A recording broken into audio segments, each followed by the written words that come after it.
you actually, being that was a good kind of segue into some of your past experiences, as far back as you'd like to share, you could go back to childhood if you'd like, to give Nick and I as much context as you like. But maybe just give us a little career path, youth path, whatever you feel like sharing. It would be interesting to hear about what led you to the spot you're at now. Yeah, you're welcome. Well, so that's a long. So I was I'll pour another glass. Yeah, well, I mean, I'm French. I was born in Paris, but I moved to Luxembourg when I was 3. My family moved to Luxembourg. I have an identical twin brother. And my mom's a twin. And I would say, I was born in a middle-class family, but my father was a civil servant for the European Union. So I grew up in a very international context. I went to a European school which had kids from all nationalities of the European Union. So as it expanded, but my family was kind of intellectual in that they read books and mostly books, fairly bookish, but movies and all that.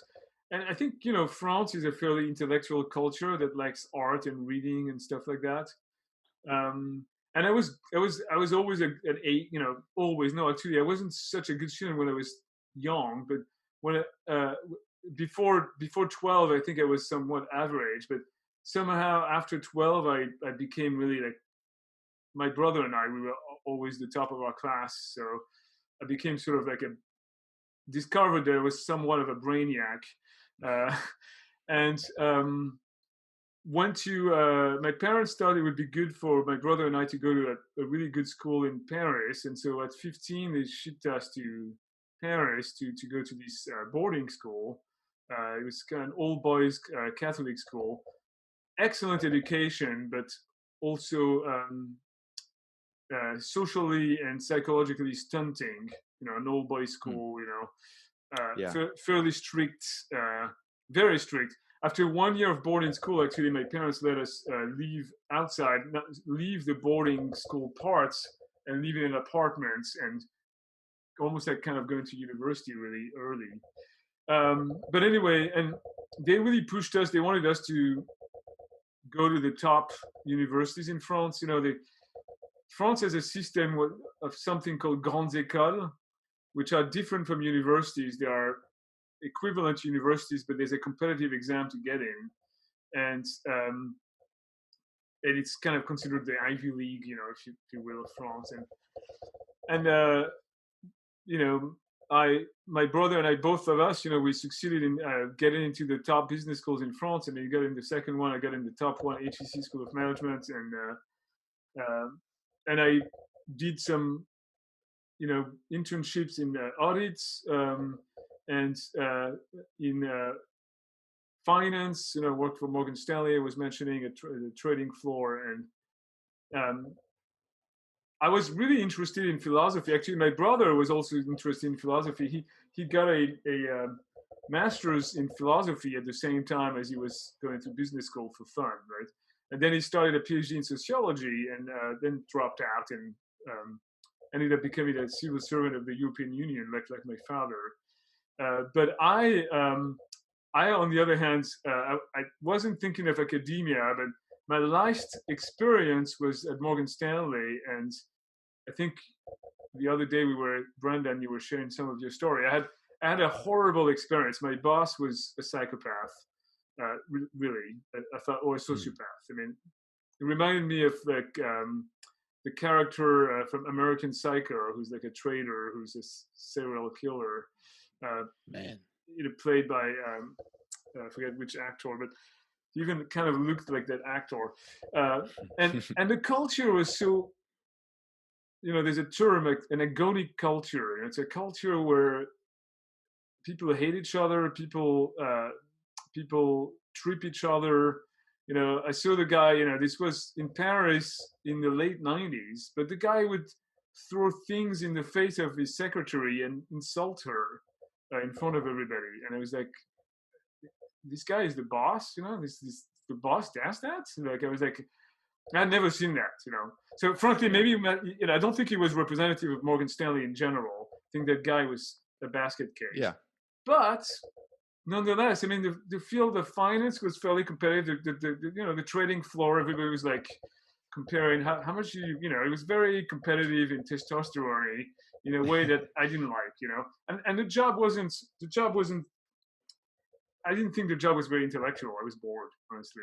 Mm-hmm. It was sort of about, being quick and remembering numbers. But anyway, I mean, I was young too. I was immature, Sometimes I wonder, interesting, what would have happened if I had stuck it out? But I decided I'm really unhappy. I don't like this. And I had a crisis, sort of like, what do I do now? I just, finishing business school. I did this and I thought long and hard what really I'm passionate about. And I thought I really like learning and I really like talking about concepts and I like psychology.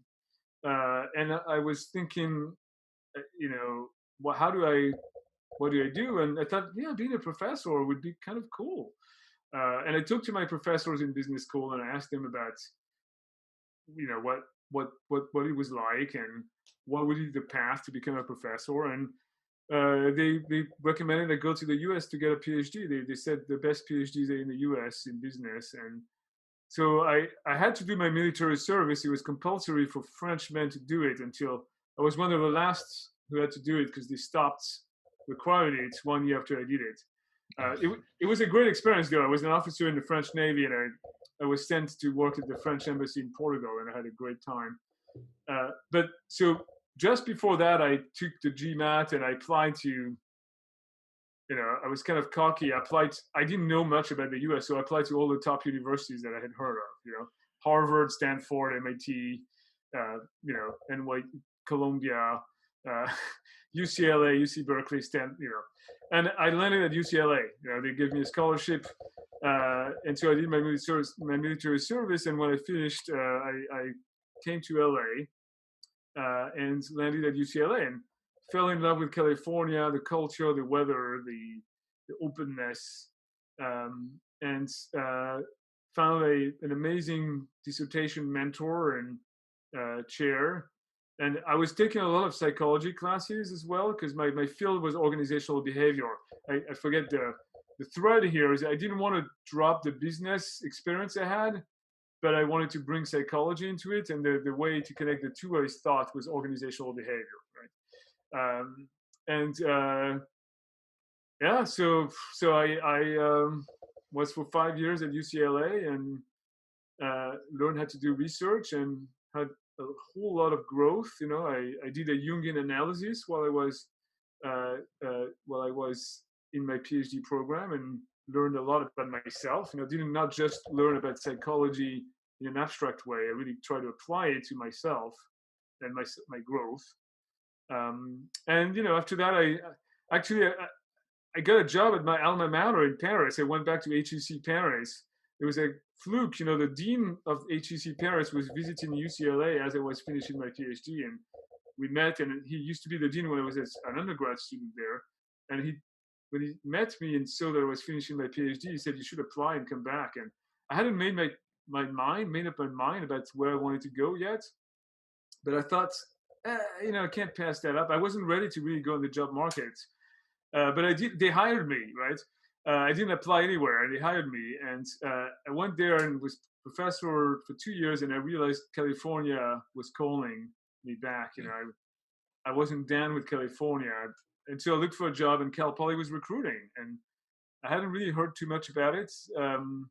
But I knew a friend from UCLA who had worked there and was singing its praise, and so I landed there for 15 years and was a professor for a long time. And then I started to, like the job of a professor doesn't change from being assistant to associate to full professor. It's teaching, research, and some service. And once I made to full professor, I was like, well, I was asked to be department chair, and so I did that. And most academics don't like being managers. They like, we chose to be an academic because we didn't want to do stuff. But there's a lot of weirdos in academia. It's weirdos. it's a little bit like it's people on the spectrum, a little bit like geniuses who are really smart, but not so, sometimes a little bit lacking in skills that's in real life, right? Yeah. And there's also definitely. really cool people. But Yeah. but I feel like it's just like Elon Musk is another example of that. There's that in entrepreneurs as well. Or Bill Gates, right? Super smart people, but who are a little bit on the spectrum, right? Hmm. But so I felt like I probably fit that in some way, the brainiac quality. But I was also missing doing things, managing things. Eventually, you teach business, and then you ship students, and they go and do, and you keep teaching the same class. And some people start doing consulting, or research is another avenue to get away from that. But eventually, I was like, I felt the itch to do and not just teach and research. And that's when I decided, oh, maybe I could be a dean, And so I became an associate dean, and now I'm a dean. So that's short. And now you're at Sonoma State. I'm at Sonoma State, right? So then Yeah. I was associate dean at Cal Poly, and then typically at Cal Poly they don't recruit deans from the inside, so you have to you have to look at outside. And I wanted to stay in the Cal State because I have my retirement tied into the Cal Right. State system, right? So I looked for other Cal States, and Sonoma State was my top choice because of the wine program that they have. They wine business program, and I love wine, and I've been doing that. And the location is beautiful, and I met some of the people there. I did some inquiries, and it looked pretty cool. So anyway, so that's how. Yeah, so I've been here for 6 months now. Welcome Great. to NorCal. Thank Yeah. Thank you. Yeah. It's good to have you. And yeah, thanks again for being on. Thank you. We really appreciate it. It's a really extensive background. It's fascinating that you have been so many places and so young. I wanted to ask, how old were you when you started at Morgan Stanley? Oh, I was 22, I think. I was just fresh out of undergrad. 22. Yeah. Or 21 even. I don't know. It's like 21.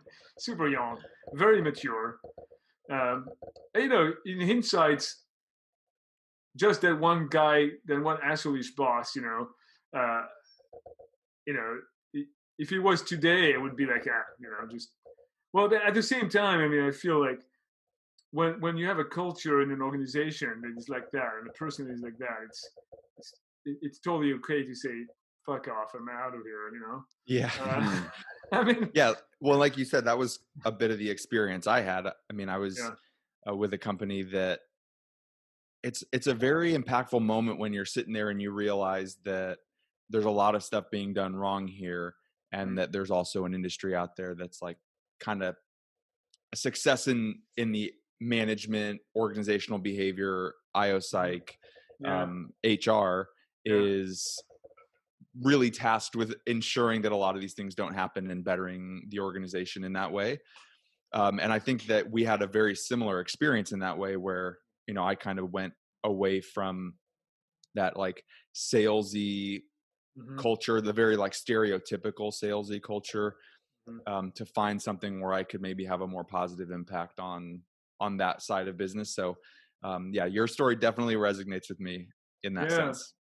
Yeah, in fact, actually, when I started my PhD, I was still fresh off of that experience, which was fairly impactful. And my first topics that I was interested in was, how do we not have that? How do we bring happiness at work?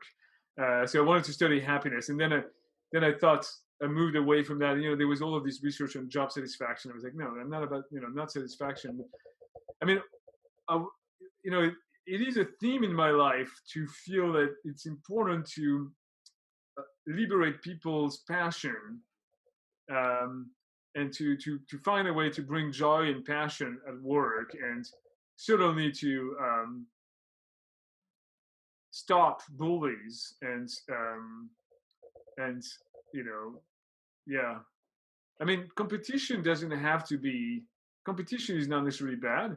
But competition doesn't have to be a deadening thing where you become just this monster. Yeah, I remember vividly in the company that I worked for. There was a moment where we had this, like, as a region of this company, we had this like bank of potential prospects that we were working. And one of the things that we would do is like, and there was only, to qualify for the service we offered, you had to hit a criteria. So we didn't have every company out there under the sun to go out and market to. So there was a situation where me and the three other people in my role, we do this, like, after a certain amount of cold calls to a company that's heard from us for the last 9 years. If you're not getting through to them, like, somebody else maybe. Well, so as we were like trying to work the referral angle and like all this other stuff, you start to see this like really snaky behavior from your coworkers, and like people trying to like steal potential prospects from other account executives, and like go around somebody's back to like get a referral into an account that's like not their property to be working that account. And it just like hit me in that was one of the moments where I was like, man, the culture here is not that one person does well, we all do well. Like that idea of growing the size of the pie rather than just trying to grow your individual slice.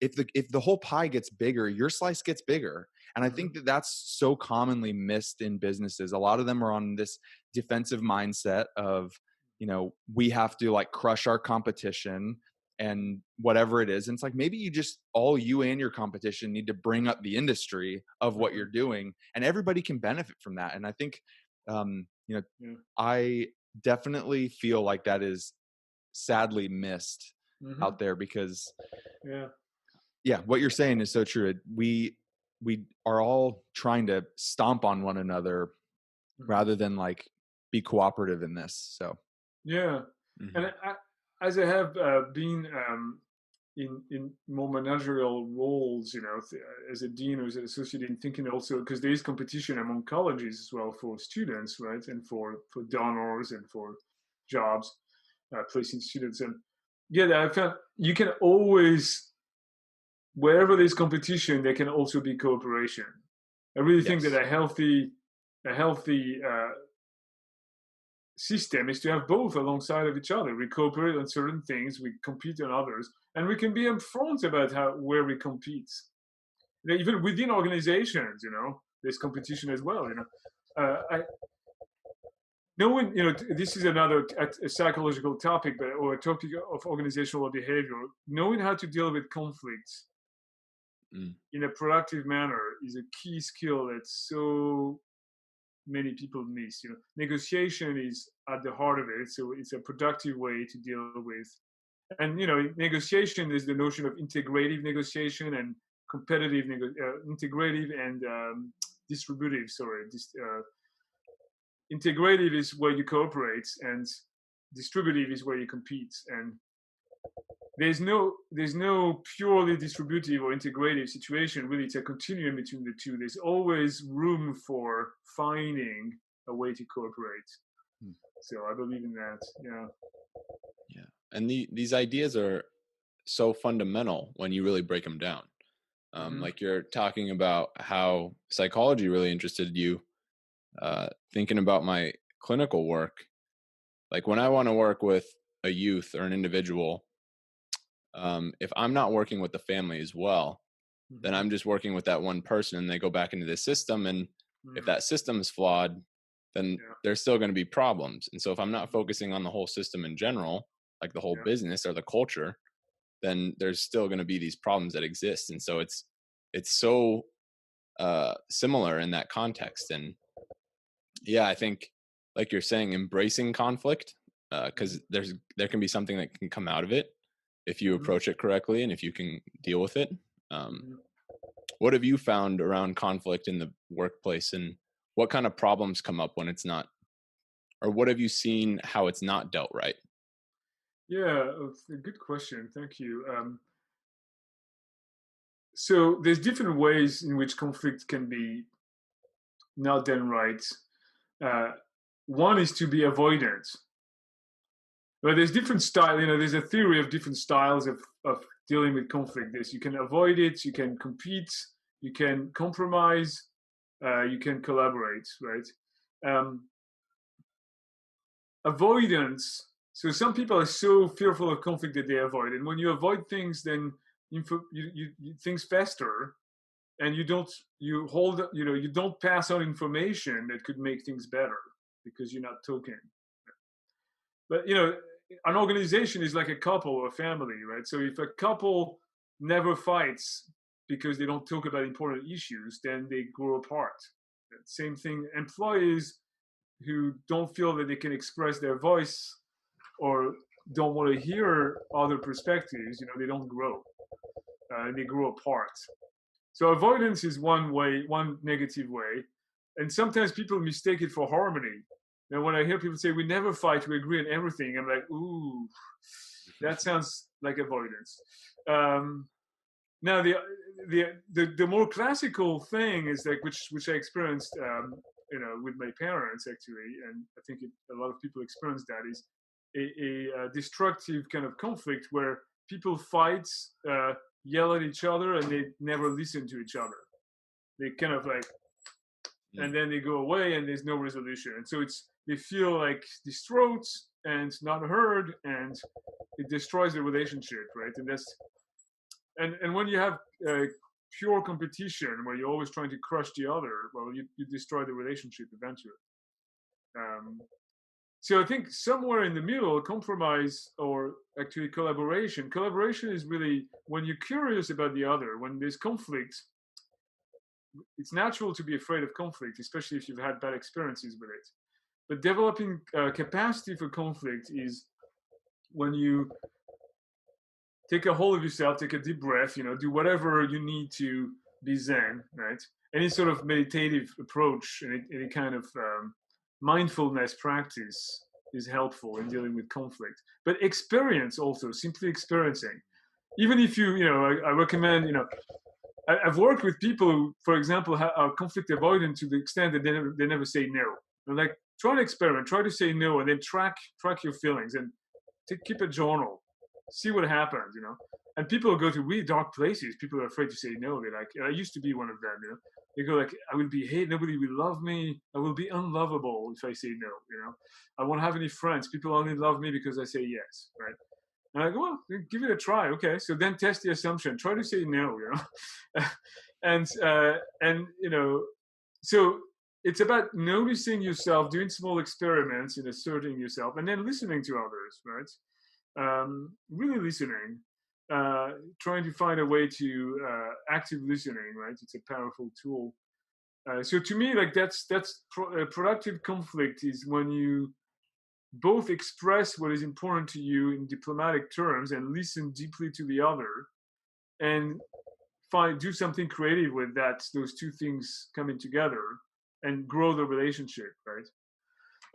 But I have found in my own experience as a department chair or associate dean, I grew tremendously from being somewhat conflict averse and or having people I'm like, I don't know how to deal with that person. That person is such an asshole, or that person is so not listening. Is so like stuck in either the domineering sort of competitive side but what I try to do is, even when I'm faced with people like that, I try to find the compassionate side in me and kind of like, and I have children now. I have two young kids, 2 young boys, 3 and 9.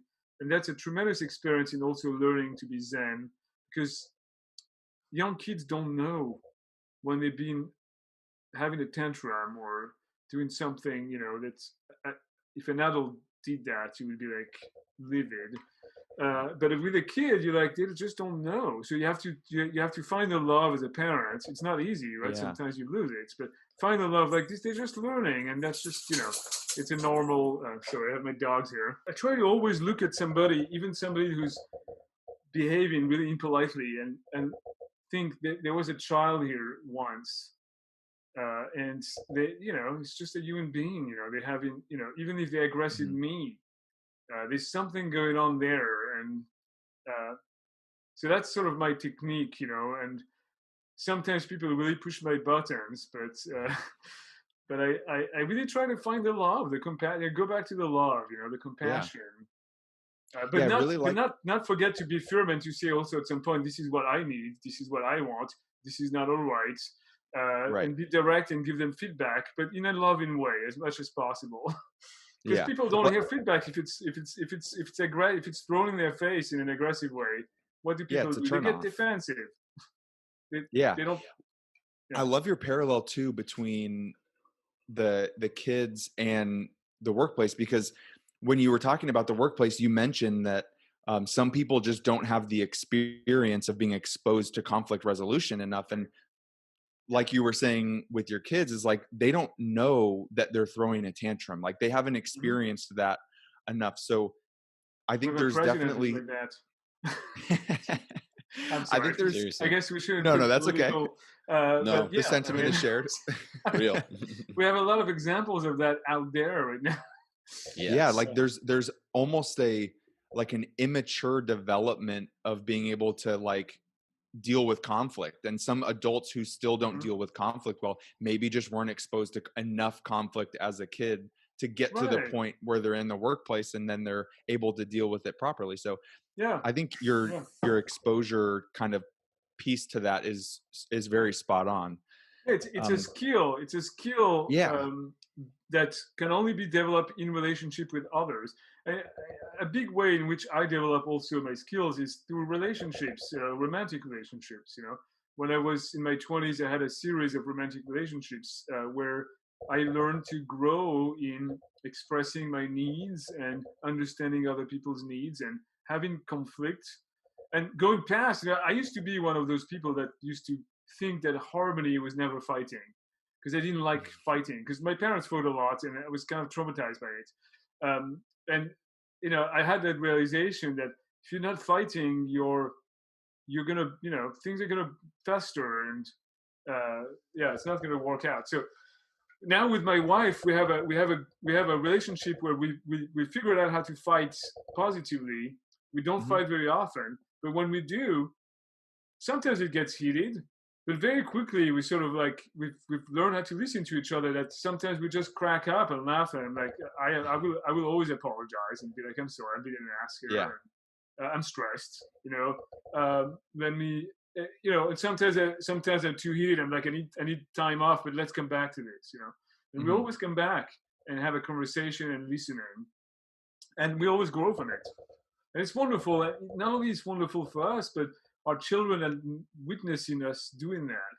And I think it's important Totally. to not show the children from having fights as long as they're done in a productive way, because then it Mhm. teaches them how to have good fights. And Mhm. I think the Repair. same thing about what I was modeled by from my parents is like, and I've said this to people before. I don't think if I got in a fight with my mom, like first of all, I never saw my parents fight, which was an Mm. unbelievable task that they were able to do that, because I'm sure they did, but they Yeah. were so good Probably about kept keeping it it from away you. from us. Yeah. Yeah. Hmm. And then if I ever got in a fight with my mom or my dad, I don't think 5 minutes went by before my mom was in there apologizing to me. And there's a lot of power in that. I felt, Hmm. and now that's where I am now, where I think, Yeah. the ability to just step into away from a fight and realize like, oh my God, I need to go apologize. Like Yeah. I had a role in that and it was negative and I need to take ownership over what I've done. Hmm. Is like a Yeah. skill that I know that I've developed by watching my parents do it. And it's something I know a lot of people don't get. Yeah. It's So the capacity for self-reflection, right? That's what you were touching on before when we spoke the other day. Hmm. Something that's very Yeah. valuable. Yeah. No, absolutely. And I guess I'll make my bias clear here, but President Trump, uh, I've never seen him say I did something wrong or I apologize. That is just to me like that is just like uh, the real power is being able to self-reflect and recognize when you're wrong and celebrate others, not just yourself, and apologizing, including when you don't necessarily feel like it, just because what we intend is not necessarily what the impact, how it impacts others. So sometimes, like, I didn't intend to hurt you. Well, I stepped on your toes. I didn't intend to. That doesn't mean I should say, well, I'm not going to apologize. yeah. I stepped on your toes. Sorry. It's polite to say so. You hurt. even though I didn't intend it, right? So there's a huge, a lot of people don't realize the gap that exists between impact of one's actions and intention. And people focus only on their intention, which is a very self-centered, focused way of looking at things. It's so important in conflict. We're all wired in conflict to be like, me, I'm hurt. I want to be heard. It takes a lot of skill to calm that child down inside and be like, okay, you'll be heard. First, I want to hear you, your perspective. How did I hurt you? Or what, Yeah, women are better than men at that in general. Yeah. But it's a skill, Yeah, it's so important for leadership. I think so. Yeah, and I think part of the to go even further with that, the leadership that is required, or the leadership that has the impact on a workplace that makes it a place where it feels like the norm to have these kinds of conflicts and the inability to resolve them in a civilized way is really, I think, what's at the heart of a lot of negative workplace culture. I know you've done some studying on different styles of leadership. Maybe could you tell us a little bit about that, and then some of the types of leaders or styles of leadership that you think are best suited for the workplace? Yeah. Well, so I mean, so I know the literature on leadership fairly well, and there's a lot of different schools of thought. But one school of thought is the Styles approach to leadership, right? And it says, and this is a fairly old literature, and it was developed as early as the 30s up into the 60s, so, it's way before me, and there were quite a lot of literature that focused on two styles. At some point, there were three styles. There was the laissez-faire style of leadership, which was really like the early, President Coolidge, and before the crisis of the 30s, they were very much leaders who were like, we shouldn't do anything, really, just let it be, which is kind of like, I can see the wisdom of that sometimes, but it really backfired, when the 30s hits, something needed to be done, Roosevelt is the one who did the thing that brought back America. But then there was the autocratic and democratic leaders. And there was a lot of interest in that, especially in the Second World War, between the fascist regimes who were really authoritarian and the democracies, America, France, the UK, and there was there was a lot of interest in the field of leadership and psychology also about what is the best style. Is it better to be authoritarian or democratic, right? Another way to think about it is bad cop, good cop, or loving mother, stern father, right? And the truth, really, I'm all in favor of the loving mother. That's what my heart is all about. That creates love, happiness, and all that. But actually, research shows that there's there's both styles can be effective in there's certain situation where some are more effective than others. And so for me, it was an interesting discovery, because it was like, really, the autocratic approach really is good. And one example in which it's good is crisis situations, right? So the Titanic is sinking, right? It's hit an iceberg. Do you want the captain to say, hey, everybody, let's just have a circle and talk about what we're going to do? And no, I want everybody to speak. Let's take their time, right? Or do you want somebody who's like, shut up, everybody, and do what I say, people prefer the latter, and the latter is more effective. So there's a certain situation where slightly more autocratic, but again, those things are sort of like more nuanced than that. Typically, it's not just autocratic or democratic. There's a continuum between the two. Yeah. But so where my research comes in is I was interested in creativity and how leaders of creative ventures influence creativity. And there's a lot of research on creativity that says that really the loving approach is better. It's like, let's leave creative people alone. the researchers essentially give them a lot of time, let them experiment and fail, encourage them, don't criticize their ideas prematurely, create psychological safety, right? I mean, we know that when people, if you hound people up and yell at them, they're not going to be creative.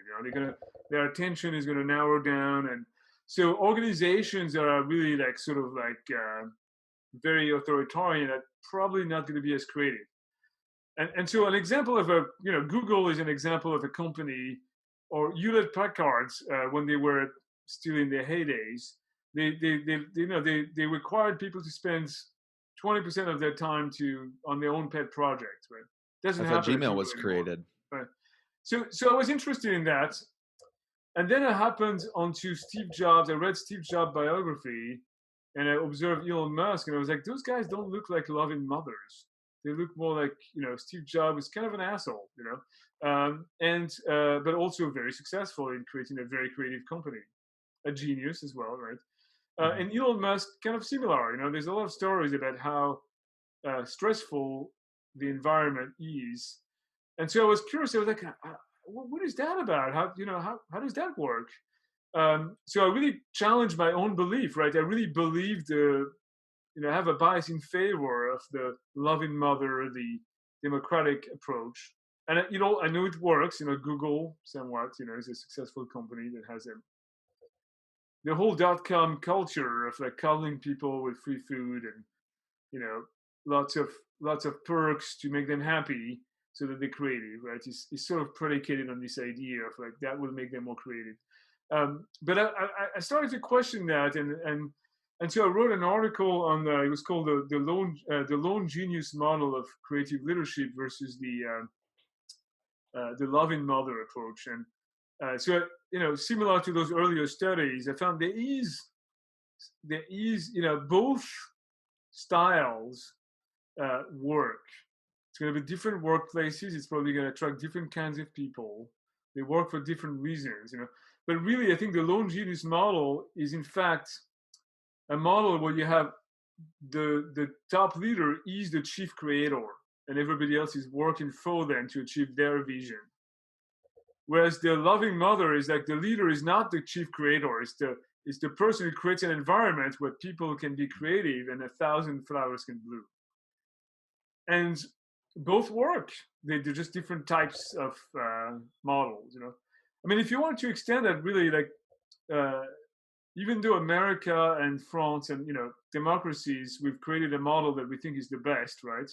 You have an alternative like China, which is a autocratic regime, and you have to admit that they're pretty successful in terms of in economic terms with an autocratic approach. So anyway, so it's another kind of similar kind of reflection on like questioning a little bit I question my own bias, my own assumptions, and I still like the democratic approach better, but I have to admit that the alternative works. Yeah. Well, I mean, I even just heading into this conversation, I probably would have trended towards saying that I thought that loving mother style was probably the better of the two. Mm-hmm. But I think after listening to you, it really comes down to self-awareness. You have to be able to reflect on who you are as a person and the impact you want to have on your organization and what the circumstances in front of you are. And you have to know what kind of leader you're being demanded to be by your company. I think that's an interesting take that I hadn't really thought of before. Yeah. And people have different personalities, right? Just naturally. Yeah. And so thinking about like personality traits, like people who are higher in orderliness will fit better under that lone genius, but people who are maybe have more openness or agreeableness, some extroversion, they'll fit much better in that loving mother model. Yeah, no, that's a great point. And also in my own reflection on myself, I realized I don't like the hyper competitive, hyper masculine sort of environments, but some people love it and thrive in it. Yeah.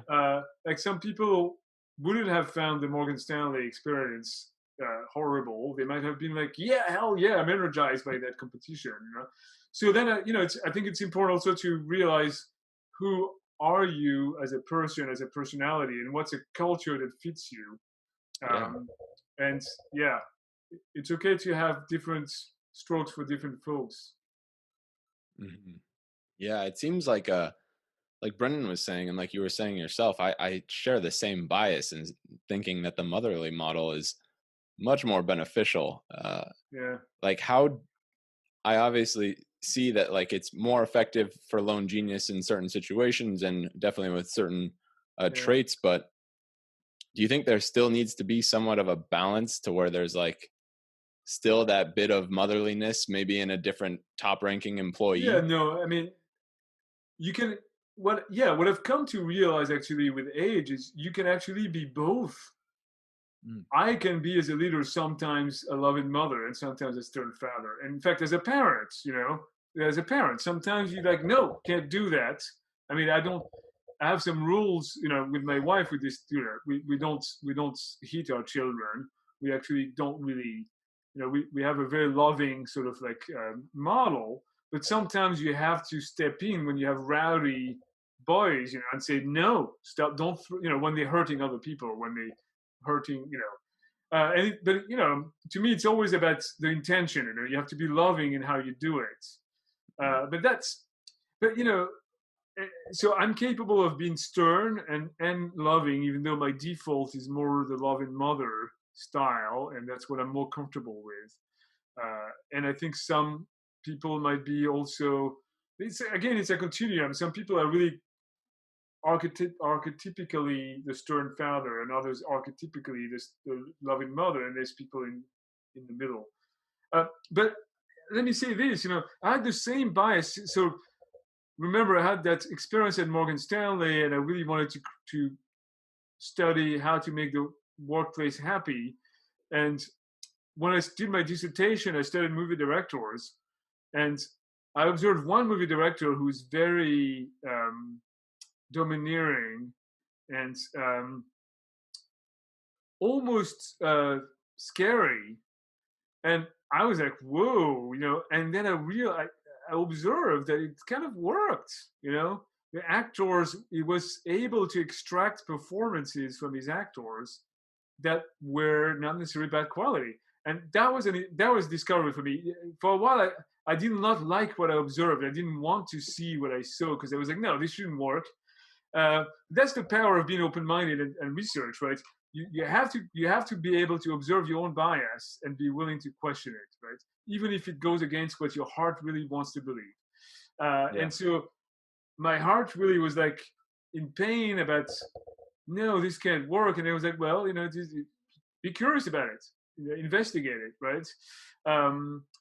There's a lot of movie directors who are horrible movie directors, like this Lars von Trier, who got an Oscar for best movie, or was it the Cannes Festival? And he did this movie called Dancer in the Dark with Björk, the singer Björk. And when she finished, I think she won an Oscar for best performance, and the movie won the Cannes Festival Grand Prize. But she said, the guy, I was traumatized psychologically from how much torture he put me through. And he was like, and the guy is kind of like a pervert almost, I think. But then he said, yeah, and she won the prize, so we made great art. So I wouldn't condone that. I mean, I think I don't like that, but I'm just, it's interesting that it works. Well, I observe, I mean, it's a style, yeah. But I mean, that said, right, I think that my bias is still that I don't believe in achieving results at all costs, at the cost of people. And so I think it's possible to have good results and also have people who are respected and loved and happy and feel like they are developing. And so for me, like how we measure success is not just the end result of what the leader wants to do, but it's the collective, it's how the collective growing people, so yeah.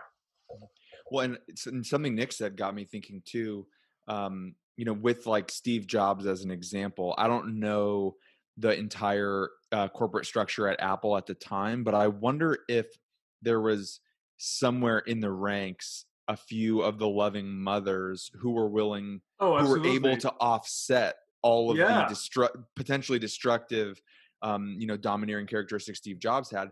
And, and vice versa, right? Like for every loving mother, there may be that you got to have that kind of nose to the grindstone person, like who pushes people towards success. I think it really is, like you're saying, a balance. And I think successful balance in both is probably vital to company success. Absolutely. Well, so Steve Jobs had his co-founder, Steve Wozniak, who was the loving mother. And quite often repairing the evil deeds that Steve Jobs did. Like, for example, Steve Jobs had one of his best friends, who was one of the earlier employees of Apple. And when they vested, Steve Jobs didn't give him anything. And this was the best friend of Steve Wozniak, of Steve Jobs, right? The Steve Wozniak gave that guy some of his own shares to repair for assholeish Steve Jobs, right?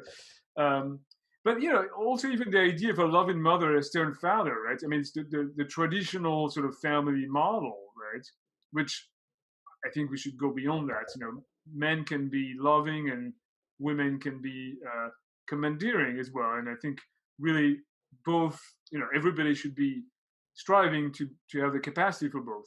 But in the traditional model, though, it was really that, the balance. The mother gives the love and the support, and the father gives the reality principle, and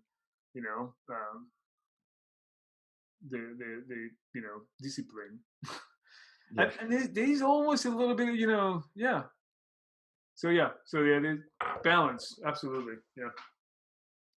This is so funny to think about, because I just never made all these connections directly.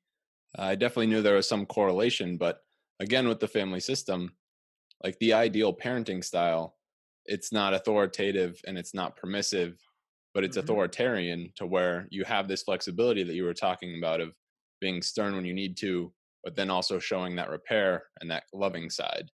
Yeah. And it's just crazy how it's so widely applicable to a culture of a company.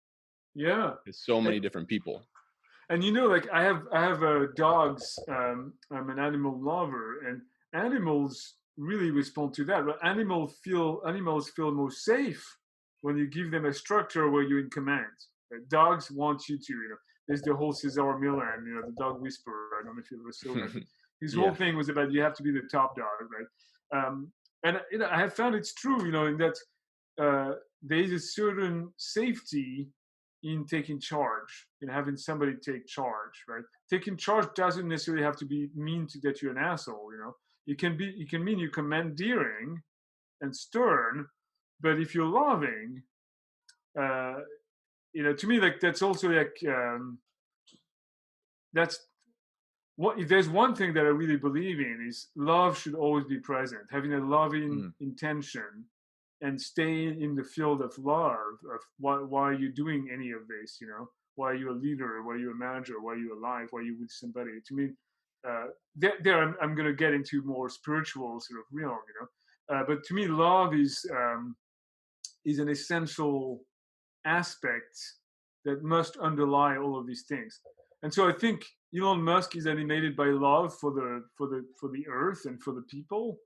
His ultimate goal is like we need to become a multi-planetary species, and that's why we need to go colonize Mars, even though it's not a good candidate. It's the only candidate we can reach. So let's try, right? So his ultimate goal is a noble goal. So was Steve Jobs. He really wanted to empower people to be creative through technology. So they might be assholes in some of the interactions, but at least what I find, but I mean, at the same time, you could push that further. Adolf Hitler was animated by love for his country and for his idea of what a sort of like ideal society was, and he was still like an extremely evil leader. So it's complicated. Yeah, it's complicated. Yeah. And with that, like the whole self-reflection piece is still so important because like you said, in your experience at Morgan Stanley, the boss was something that wasn't fitting for you, that you didn't enjoy. And so you self-reflected and understood that this isn't what I want to be in. And so you removed yourself from that. Um, and so these leaders, like while they have this power, uh, like we can have the capacity to still self-reflect ourselves and put ourselves in the best situation. Mm-hmm. That's hard to do, definitely as you're like going up the ranks, Yeah. and as you have these powerful figures in front of you, but Mm-hmm. there that just can't get underestimated, right? Like it's going to build the culture of the company so much more to when you're in a good spot, like trusting Mm-hmm. the leader and feeling like you're a part of that, the fit of that company. Yeah, no, absolutely. I think character is built through understanding who you are and what you need and what you're going to say no to, and it takes courage and guts, and it's also some people are more privileged to be able to have more choices than others. So I mean, I recognize I am privileged in my middle class background and my educational, that I've had opportunities to have some choice, but you know it's those were quite agonizing choices at the time. You know, like when I had made it to Morgan Stanley was a very aspirational company. I thought it was I thought I was like, yeah, I made it into this, and then to walk away from that was not easy. Mm-hmm. But I think it was. I'm so glad that I listened to my inner voice, my inner sanity, and say no. Just. I think it's true in relationships. Some people are scared of leaving a relationship or their family, or because it's what they know. It's even if it's a terrible situation, and yeah, I think Yeah, it's if I'd stayed with my previous company, I mean, if I was still today with my previous I would have been deeply depressed. I couldn't have done it. Yeah. I don't typically yeah, um feel like depression is something that I experience, right. but I know that when I was there were some Oh serious yeah, moments of that. yeah, And it's becoming more and more important for companies to be considerate of that for their employees. I think it's because it's becoming unfortunately more common than people are willing to talk about or admit to themselves that people are depressed in their jobs. But yeah, hmm it's a real thing and the good companies are looking after hmm their employees in that way. yeah. No, absolutely. I mean, I really. I was talking to my team this morning, and I had all every other Fridays I have a non uh, you know non-obligatory, it's like a optional meeting of the entire faculty and staff, for an hour and a half, and the idea is to have a dialogue where we can listen to each other and really let things emerge, and I was telling really my ideal, what would be a sign of success for me as a leader would be if I see passion and joy in my organization, and that means liberating people's, clearing the path for them to do what is needed, but also in a way that feels empowering and joyful and exciting. Now, some people are not. Not everybody's going to be on that program, but the ones who are willing, the ones who are exciting for to do that, that's my goal, right? Mm-hmm. Yeah, and I think creating an environment where those, I'll call them early adopters to Mm-hmm. the openness that Mm-hmm. you're trying to create and create an experience where your employees are happy and are able to like pursue their creativity. That frees up maybe those people who are not the early adopters to maybe start experiencing that too. So I mean, like you're saying, it's not going to happen for everybody, and not everybody's going to jump right in. But the more people you do get to jump in, the more it kind of gives permission to the people who are more reserved to maybe dip their toe into that too, which still I think can pull the best out of those people who aren't maybe jumping into that right off the bat. So I think that's a really good idea. Mm-hmm. That's cool. Yeah, and I've also come to accept that some people are just don't want to be happy, don't want to be, whatever trauma they might have had, or or maybe a disposition. There's people who say serial killers. There's people who are psychopaths or sociopaths out there that are not curable per se.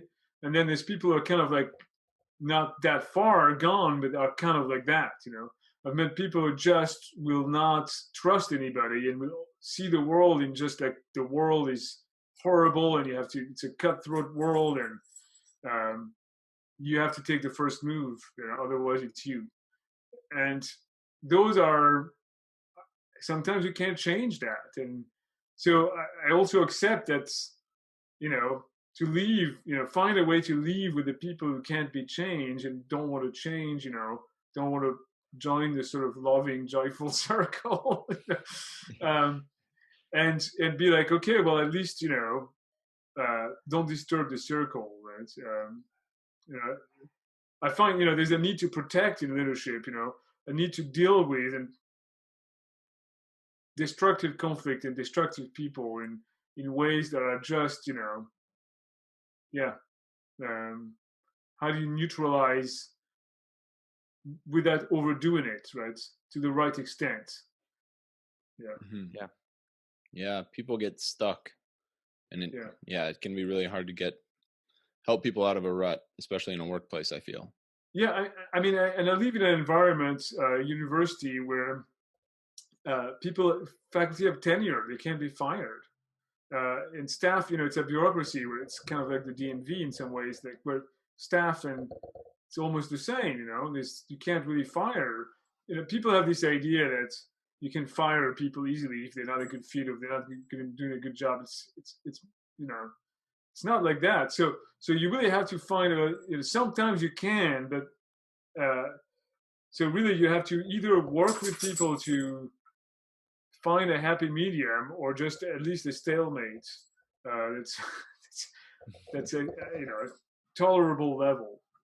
And sometimes you fail, right? I mean, it's very being a leader is very interesting because you have a whole lot of people that you have to interact with that you don't choose. Sometimes I feel it's like being the mayor of a small village. You don't excommunicate. You don't expel people from the village. And the village has great people and fools and evil people, and the Capulets and the Montagus who hate each other and are on different sides, and you have to sort of like understand that whole social dynamic. We've been talking a little bit about psychology, but there's also the whole sociology and politics of an organization with factions, and that's also something that's is important to manage and pay attention to as a leader. Is that kind of synonymous with like the idea of organizational behavior, the sociology of the business? Organizational behavior is a field that is at the intersection of psychology, social psychology, sociology, economics, and even other fields like anthropology. So it's really all that, it runs the gamut of that, because it's understanding people as they work as individuals in organization, which brings psychology and social psychology, but also as groups, social psychology really, but as large groups, as small groups, and large groups are the realm of sociology and economics. So it's kind of cool, it's a really multidisciplinary field that borrows theories from all of these, some often contradictory disciplines.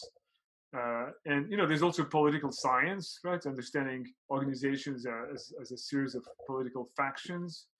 So it's a rich field. I'm passionate about understanding people and how people work with each other and grow. And even though I'm bent to the psychological side, the individual side, that's one of my favorite realms to explore. And that's also what draws me to creativity and understanding the creative process and art and all that. But I'm also really, I do find it interesting to understand how groups and small and large groups function. And if you expand that to entire societies and the ecosystem, right, there's also even that whole other, I mean, I can't fathom what it would be like to be president of the United States, for example, right?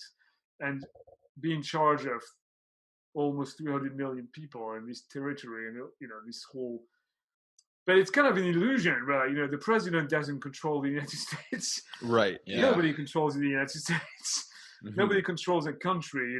It's just a system. Yeah, The but maybe a symbolic parallel. leaders of a system that works by itself. The same for me. I'm the dean of the School of Business, but I'm not controlling the School of Business. I'm just a symbolic figurehead that has an input in a system that's complex. Yeah, I think big businesses parallel that, really well. Like, for example, Walmart, like their CEO, Right. man, I would have a really hard time thinking that the CEO of Walmart really dictates my local Walmart's culture, right? Like, so there's a huge disconnect. Mhm. So who really in that chain of command is the person who is having, so I think just like the president, they don't really do everything that we like to talk about that they do, or is their problem or their fault. Yeah. So there's a very interesting theory of leadership called the attribution theory of leadership, which says that essentially it's based on attribution theory in psychology. And it says that people essentially simplify reality. So reality is extremely complex. Like, for example, how the economy is doing is a result of complex cycles and systems that are beyond the grasp of the presidents, really, and the government to fully control, right? They can't change the cycle, but then people tend to attribute credits to the president for a good or bad economy, right? And they're like, oh yeah, they made this happen, when in fact it's just a cycle, right? And politicians are very good at claiming credit for things that they don't have anything to do with, to be elected. So they're very good actors, right? And so this theory says essentially leadership is the art of bullshit, right? It's the art of being an actor who's there at the right moment and who says the right thing so that people give them symbolic power. So they say, I am this, I am God, right? The archetypal thing was with the British explorer arrives in Africa in 1700, and they've never seen white people, and they, worship them as a god, and they're like, yes, I am God, and then people believe it, right? There's this quote, even if something is not real, if people believe in it, it's real in its consequences, right? So if I say, I can, I don't know, but all of these conspiracy theories right now, like a demonstration of that, right? If people believe in something, then they just act it out. So in this theory, leadership is about understanding people's need to believe that you're in charge and acting in the way they expect. This would be a great explanation of Trump, actually, right? Yeah, spot on. But I mean, in fact, any leader, right? It's understand your. It's like artists, right? It's like celebrities. Understand your audience, and act the way you think they want you to act, right? So that they like, yay, really, like politicians and celebrities are not so different in this way. Now, it's only one theory. I think I think there's other truths, but it's definitely cast an interesting light on what leadership is. It's symbolic power. The manipulation of symbols and beliefs. Yeah, I'm hearing a crossover of like plagiarism, just like a mass scale plagiarism, like taking ownership for all these things. Yeah. And it's not you. Well, and CEOs do that too, right? Elon Musk did not create Tesla; he bought it. But tells him, he took it where it is now. But people see him as the inventor of, the movie, what's it called? His alter ego in the movies, the Avengers and all that. This guy who has the suit, forgets. Iron Man. Iron Man. Yeah, Iron Man was modeled after supposedly. The actor from Iron Man studied Elon Musk to prepare for the role, right? And Oh, the wow. Iron Man character is sort of based a little bit on Elon Musk, the idea of a super genius inventor. And it's not entirely untrue, actually. I've studied Elon Musk a little bit, and he's a genius. He's a genius. Yeah. He really understands deep down like the products. He's like a super engineer, but he's not doing it alone. He's got a whole organization. But people kind of like, again, people have a hard time with complexity, so they like to simplify things. So it's easier to say Elon Musk did it than to say an organization did it. Anyway. Yeah. We like all or nothing, right? Like people, you're saying. So I've referred to systems theory, right? So there's a whole literature on organization as systems, complex systems like the weather, right? And it's not as, we have other models that are simpler, like mechanistic models with organizational charts and that give an idea that the hierarchy is how it happens. But systems theory says, no, it's very complicated. It's everybody and how they interact in the groups, and so complicated that it's very hard for anybody to really understand it. That's why there's all these cofactors that influence something that you're not even perceiving is going on, but then there's an impact and it goes downstream, and then all of a sudden there's a different outcome that you weren't expecting. Exactly. Like an example of that is in ecology, right? So like when they killed wolves all the wolves were killed off in Yellowstone National Park, then the predators to deers were gone, and so then there was an overpopulation of deer who ate all of the plants, and it was a devastation of the ecosystem. And so people didn't. This is an example of unintended consequence of a complex system. People don't think about how one element impacts the whole system. And it's the same in organization. People, sometimes CEOs or people do things, they think they're just thinking about one set of outcomes, and there's an unintended consequence, right? But so to go back to system, because systems are so complicated, again, most people are not smart enough, or they're not disposed to think about the complexity. So it's easier for them to simplify things. And it's the goat-scaping mechanism, for example, of like the Nazis, it's the Jews, everything is the fault of the Jews, or it's the Mexicans, or whatever it is, it's the Democrats, or it's the Republicans, or it's like the deep state, or it's like people like to latch on to a simplistic idea, a simple cause, so that they don't have to deal with the headache of understanding the complexity. Mm-hmm. And of not having a clear answer, of dealing with the uncertainty of, I don't know. The system is like open-ended, Mm-hmm. Yeah, the uncertainty is scary. That's why people like that, leader who is going to be leading and who is going to tell you what to do. The leader says, don't worry, I'll take care of the complexity, and I will do this, deliver this, when they can't. Mm-hmm. People, every election is that, both sides really, it's not just one side, Both sides, politicians are promising things they can't deliver. Every year. Because that's the system we have. Yeah. So tying this back to your personal experience, so you've studied a lot of leadership, but now you're in a role as a leader, and you've been faced, we've all been faced with this level of uncertainty from COVID. Right. How has your role kind of changed? And I guess what else have you learned being in head straight on with leadership? Yeah. Well, I would say, so it's hard. It's hard work, but it's incredible. It's an incredible growth experience.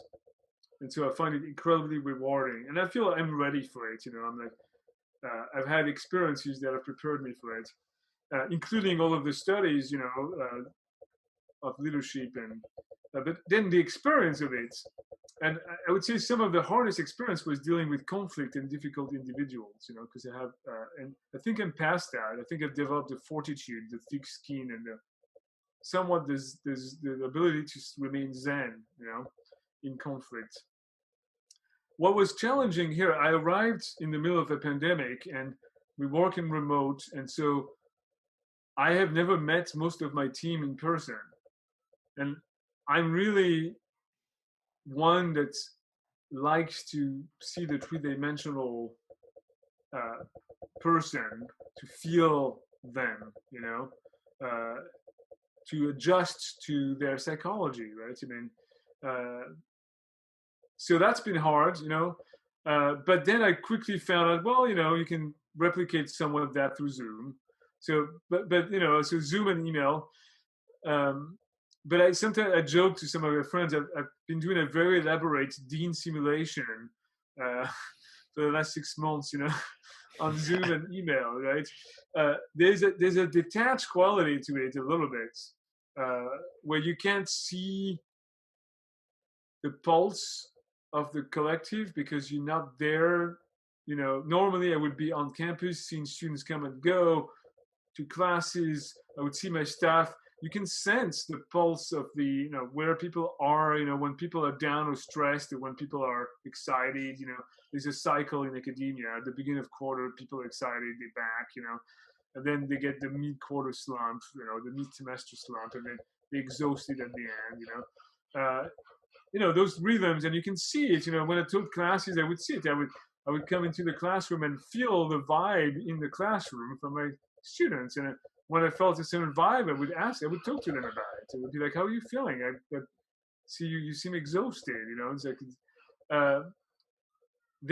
so that's lacking. So what I've had to do is find ways to really be intentional in creating those touch points to recreate the human connection despite the distance. So that's why I did those bi-weekly Zoom meetings open to everybody.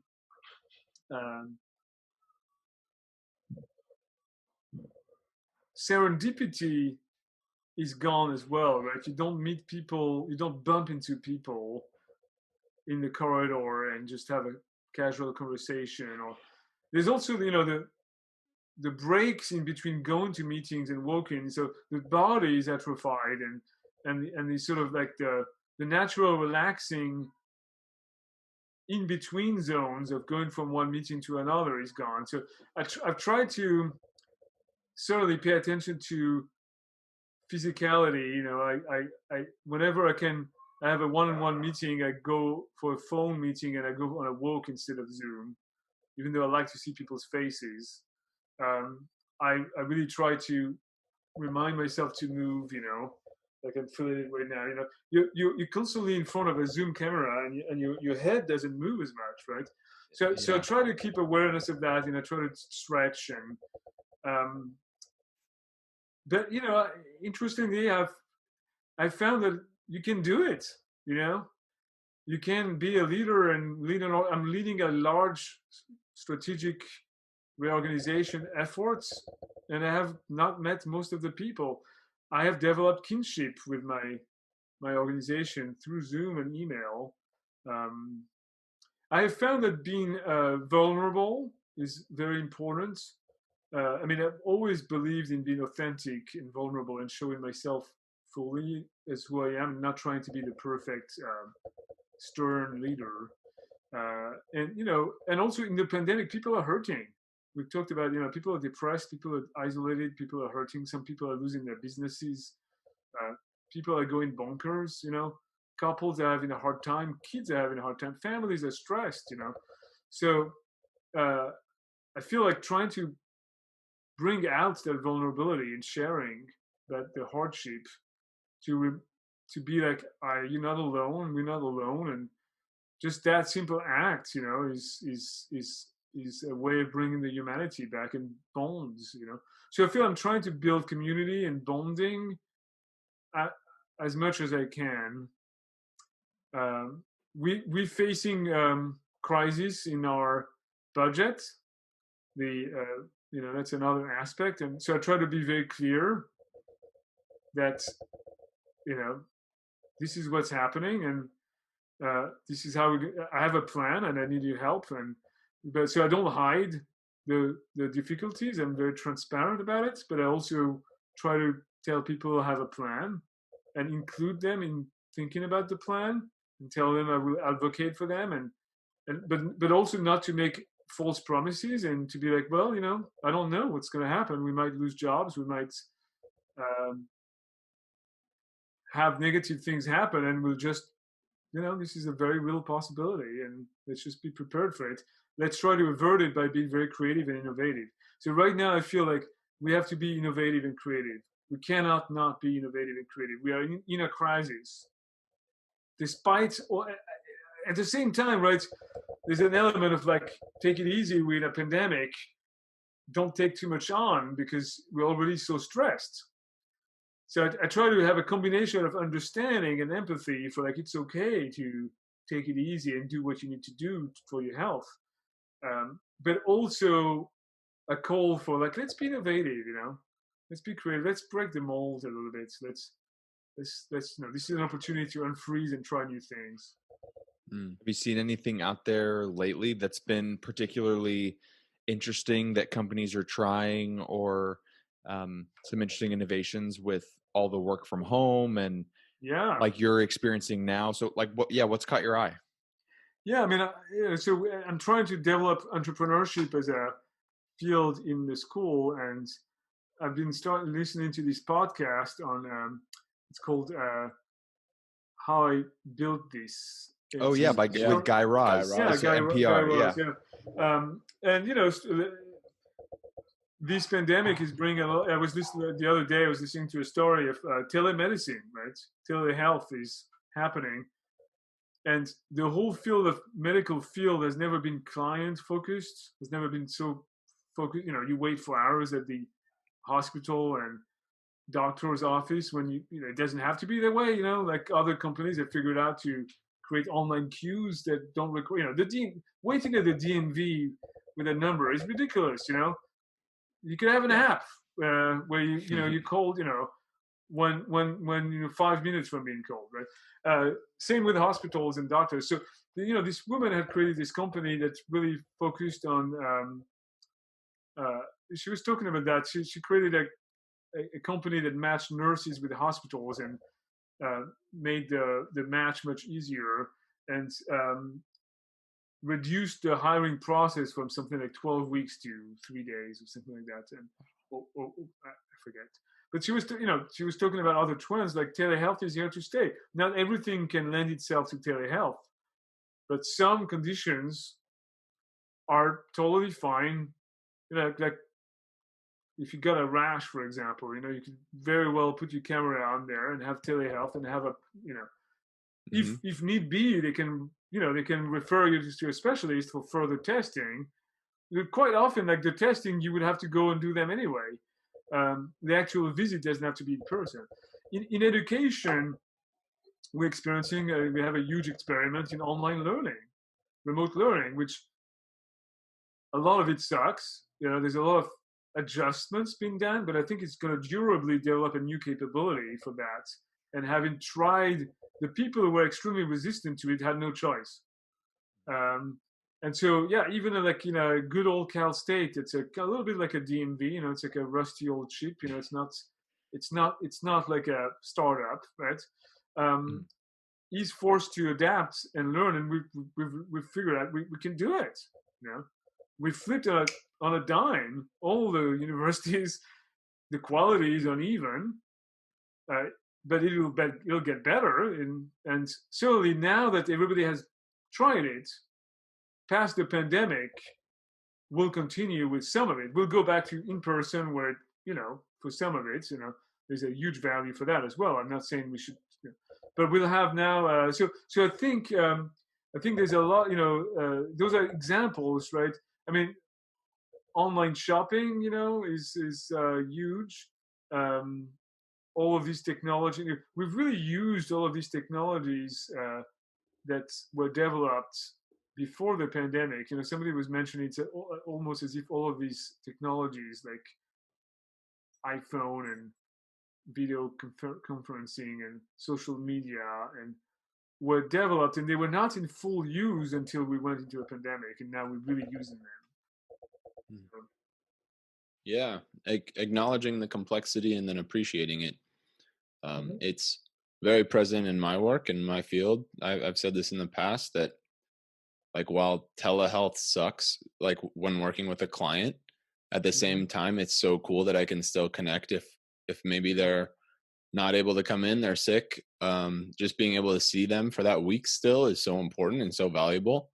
Mm-hmm. And knowing that like every clinician is now adapted to that. And then Yeah. same thing goes for the classroom. I know it was starting to be something to where like lectures were being recorded and posted, but now that every professor is capable of doing so, there's a huge benefit to the student in learning that still. Yeah. And to come back to your field of psychology, right? The traditional model of the session, right, 50-minute session or something like that. There's also experimentation that go beyond that, like chatting. And newer generations, many of them are more comfortable chatting. In fact, in some are even more comfortable. That sounds pretty crazy, but I've read some studies that some people might feel more comfortable with an artificial intelligence listening to them than a person. Where if it gets them to go past the barrier of unloading, and so I think there's those are I still think there's no replacement for a human connection and contact and as a person, but on the in between and on the way to that, there can be other forms of communication and tools that can be used. Mm-hmm. Yeah, it's amazing. And just to keep that self-reflection and open mind, we can acknowledge these positives even in the hardest times, because it is hard to see these things. Yeah. Um, Well, I mean, also, like, I think we don't know for sure. The stock market is booming, but we are in a recession, and who knows if we're going to have a recession or not. But I mean, we seem like the cycle we were due for one, and I do think that we're going to be somewhat. Our economy is going to be a little bit in a pickle for a while. Right? So again, I don't have a crystal ball because I don't understand why the stock market is up when where it is now, when it should be down in the middle of a pandemic. It seems irrational to me. I think it's a bubble. But so let's say the bubble pops and we go into a recession. Every time you have a recession, that's the best time to start a new business and have ideas. All of the technology companies like the Airbnbs and the like, Ubers, were created in the last recession, because that's when people have nothing to lose, and that's when things get unfrozen, and that's when necessity is the mother of invention, right? That's when you have to innovate. So I think this might be a time when even though it's down and dark, innovation will come out of this, creativity will come out of this, and those who are thinking that way will come out ahead.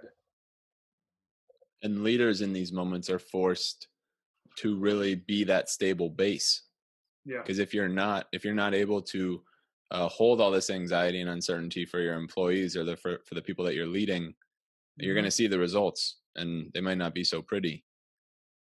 Yeah, no, absolutely. I mean, when I was studying leadership, it occurred to me at some point, when you look at the history of the 20th century, who are the names of the presidents and leaders that you remember the most, right? And if I say name a British prime minister, Churchill, most people have heard of Churchill, but do you know who came before and who came after? I don't. Most people remember Roosevelt, right? But do we know who came before? I don't remember actually right now. After, I guess it was Eisenhower, but in France you had Charles de Gaulle. You might have heard of him, but who came before or after? We know Hitler. Do we know who was the chancellor in Germany after Hitler or before? We don't, right? In Italy, there was Mussolini. Do we know before and after? Same thing with Stalin, before and after. So what I'm pointing here is the pattern is when you have a situation of crisis, leaders play a tremendous role. And so it's an opportunity of leadership, right? Leadership is needed and is salient in periods of crisis. So even though it's hard, I do feel like blessed and lucky in a way to be a leader in a situation of crisis. because my leadership matters, and it's an opportunity to have a difference, make a difference. Yeah. And just reflecting on your own research, things that you've read, and now your own practical experience, what is your biggest takeaway or your like number one value in being a leader?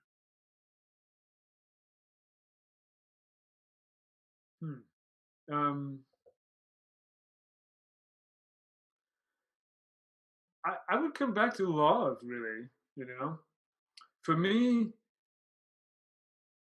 love directs everything. It's my religion. I'm not religious. I'm spiritual, and for me, it's an act of it's falling into love, and leadership. So I feel like the grace of being on this planet and having this strange experience of being alive, and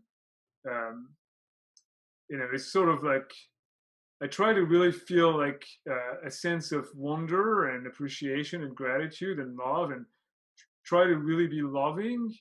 Go back to the love, feel the love that I've received and be loving, So for me to sort of that's a central theme.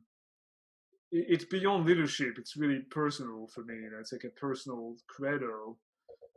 So love, empathy, listening, and also courage, resilience.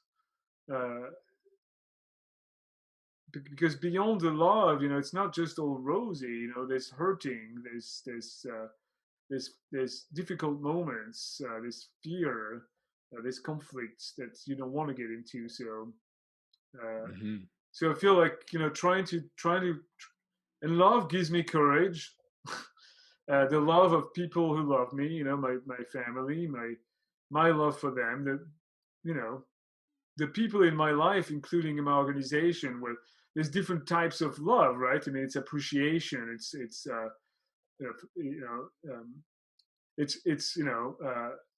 the Greeks have a word, eudaimonic love. It's love of humanity. It's not romantic love. There's different kinds of love, right? There's romantic love. There's erotic love. There's friendship. There's family love. And love of humanity is kind of like what I'm talking about. But all forms of love, really. In a way, I would say love is there's a philosopher that I really like. His name is Ken Wilber. He's an American philosopher, and he describes God as the universe, the movement of the universe, right? Which is love. What is the movement of the universe? It's love. The movement of evolution, the Big Bang, the fact that we're born and we have a life and then we die, that movement, right? Anyway, so I don't know, that might be a little weird of a lesson, but that's not at all. I love that, because I love that. No, but I mean, thinking about the way I try my best every time I'm approaching a new situation, or having to approach somebody that I work with, or in the times where I was a manager, approaching people who work for me, just reminding myself that every time I go to interact with somebody, like, I have no clue really what's going on with that person, and deep down within them, and as a result, I have no choice but to approach them with compassion and love. It's never not worked for me.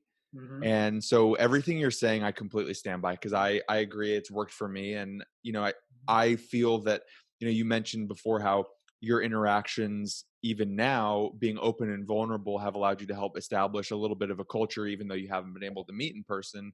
I feel that doing that is really what builds a lot of the camaraderie that makes the workplace culture, really strong and positive. So I'm 100% on team love of as being like the leadership trait of choice. Thank you. Yeah, no, I'm glad it resonates. Yeah.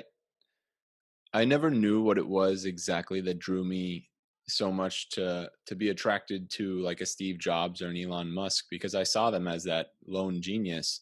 Mm-hmm. But like you said, love takes so many different forms, and to know that their love for innovation and Mm-hmm. doing something that's bigger than themselves, Mm-hmm. like you naming that for me just like was Mm-hmm. resonated deeply, because I think that's what I see in a lot of the leaders that I look up to, is that they just have a lot of love for something, and it doesn't have to be that I love you, like I'm going to care about you so much, Mm-hmm. because it can be very powerful in different ways. Yeah, and at the same time, I think that when I have experience in my life as I've aged and grown, and I feel I am growing continuously. I have moments, sometimes more than others. Um, I do find that it's increasingly important. I have my own passions and things that I'm excited about, uh, but I also really want to be mindful of being gentle with others, being loving to people around me, and not just people, animals and things, the earth, to not, to leave a trail that is not scorched earth and destructive. And I think, that's also an element, I think, in business, there's a whole now, realization that it's not just about the product or the success or how much money, but how do you do it, and the impact as you do it matters every bit. Because there was this, there's this whole idea of like ambition and success in a capitalistic society, right? Which is a little bit sort of like a mad race, You're like, what are you running towards? The exit, which is death. Mm-hmm. And stop and smell the roses, and recognize the magnificent beauty of the people and animals and plants and creations that are around you, and maybe don't run so fast. Yeah. Yeah. So yeah. We've always liked to ask too, is there one kind of piece of advice that you would give to somebody who's interested in getting into the field of, let's say, organizational behavior, or kind of the work that your research focuses on? Yeah. So let me open the door for my dog, and then Yeah, I'll no worries. answer.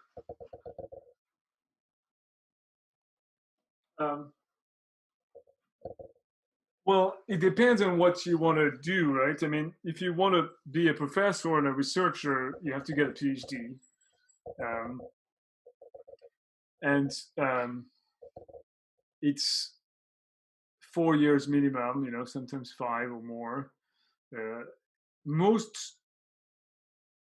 There's a lot of, it's still a field that's fairly business schools, so organizational behavior is taught typically in business schools, although there's a pendant to it in psychology called organizational psychology.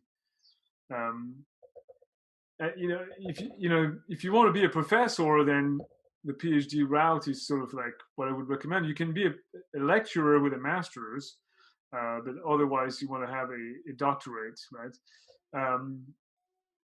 Otherwise, you can be a consultant and get a master's or an MBA or an undergrad and be a consultant and work in a field that uses organizational behavior as one of the approaches and tools, right? So I would say it depends on what you want to do with it, but my field was getting a PhD, and I loved it, but it's not for everybody, right? I mean, it's like it's intense, and it's compared to academia is a little bit in trouble, as a career path. So when I ask myself, would I recommend my children to be a professor? It's like would you recommend them to be a pilot, right? My father wanted to be a pilot, and at the time, pilots were really well paid and all that. And it was like, nowadays they paid peanuts. It's like a little bit like a glorified bus driver. I wonder if the profession of being a professor is like going that way. So I don't think know. so. I hope not. I hope not. I hope not too. Yeah. But yeah, I mean, I would say the best advice would be talk to your professors that you loved and ask them what their path was, and look at all the PhD programs. And it's important to I don't know what it's like now, but when I was doing it, they put a lot of emphasis on the GRE or the GMAT, and studying really hard for that to get a good score was pretty critical in getting into good programs. Yeah, I don't know what else to say. No, I think that's a good answer. That's good advice. Yeah. I think preparedness is hugely important, and knowing what you're getting into, and the self-awareness to know that this is something that you want to dedicate your life to in some instances is an important thing to be thinking about when you're contemplating, like, do I get a PhD? Do I get a master's? Do I just do my undergrad and get into some experience? So that's good advice. And I would say there are good job prospects for PhDs in business as opposed to other PhDs, like in psychology. If you want to be a professor, there's a lot of competition for a small number of jobs. But in business, there's still somewhat of a shortage of PhD graduates in business. Sorry, my kids in the background. But I would also say, be prepared to leave a little bit without a lot of money for the time you do your PhD. It's a sacrifice, but then you recoup it later. You can have a decent living as a professor. The tenure track positions are becoming less and less over time. It's more competitive. Yeah, I think that's great advice. Thank you so much for being on this. This has been awesome. We've had a great conversation. You're welcome. And it was a pleasure for me too. I think this is a good time to stop, I guess, right? I really appreciate what you're doing. Trying to have intelligent conversation, interesting conversation, and putting them out there. I wish you the best. I hope your project takes off and gets a lot of viewers. And if not, at least you're having fun with it.